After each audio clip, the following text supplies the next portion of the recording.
And God is pouring out his spirit on all flesh, and it's coming. It's not just here.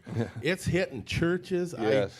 I been running a men's breakfast group for about 2.5 years. We just get together, we eat breakfast, we talk about our week and what's going on. Well, one of the men had come up to me after the January service where he imparted on us intercessory prayer and put that spirit, took the pastors up here and prayed for all of us.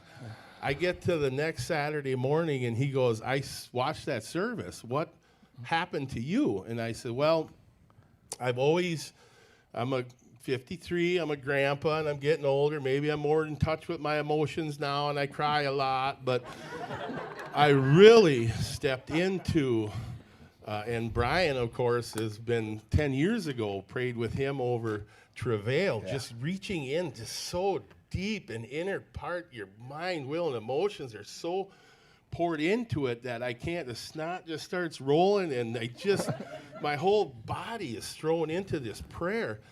And he's like, I know that was imparted to you. They prayed for you. I want you to impart that on me. And we're sitting 19 guys in a men's breakfast. And I says, yeah, we'll pray for it. Already I'm starting to cry, and another man says, my back is bothering me. Another man says he's got Parkinson's, and he's just like, I'm just not at ease. I'm under a lot of stress in my thoughts, and I just get tangled. So I start out, okay, we get to the end of just our discussion, and I'm like, all right, I want to pray for you guys. We got up, and we're praying for Chuck, who's here today. And I just started praying in the Spirit, and as my prayer went to the throne room of God, the Holy Spirit told me exactly what to say for each man, prayed for Tim's back, prayed for Stanley's mind. The minute I started praying in the Spirit over Stanley, from just a wide open shake to just stood and just completely calm, and I believe that peace went into him, and then the designed perfect prayer that God gave me back that he needed came from God the Father straight to him. So I'm thinking, wow, that was awesome. That was great. All these things. And then 8 o'clock that night, one of the other men that were there called me a call and said, I really hate bothering you at home. And I've known this man for a long time, 72, 73 years old.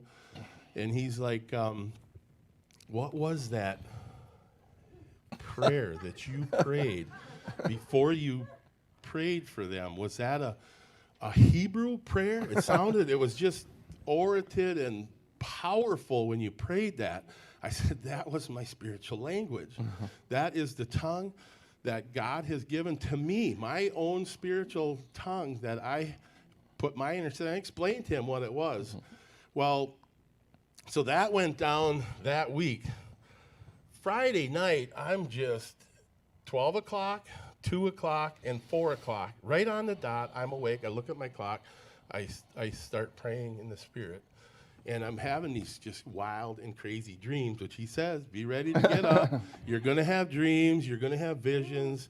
Pray and be ready to pray. And I've prayed myself back to sleep. 2 o'clock, I'm up again. I'm having these prayers of healing and deliverance and back to sleep. Saturday morning, we all get together. 12 of us are there. Yes. And we got into the discussion, and Mike was there, and I'm like, you have the Holy Spirit in you. You're born again. Father, Son, Holy Spirit are there. You walk in it. You know it. I look up to this man because he's always in the Word. And I said, but what you really need to unlock that dunamis power. Amen. And we prayed as a group. Bill was there. He's here today. How you doing, Bill? Amy? Good to see Bill and Amy today. We prayed in the Spirit for him. We anointed 2 men that morning and got baptized in the Holy Spirit. Hallelujah. And it stemmed from this intercessory prayer that is being poured out. There's 6 or 7 churches represented there, men from all over walks of life. And the Spirit of God is not only pouring out here, we've seen the Spirit of God, but this movement I haven't seen in my life, but it's being poured out on all these churches. That's wonderful. Wisconsin's going to be taken. Amen.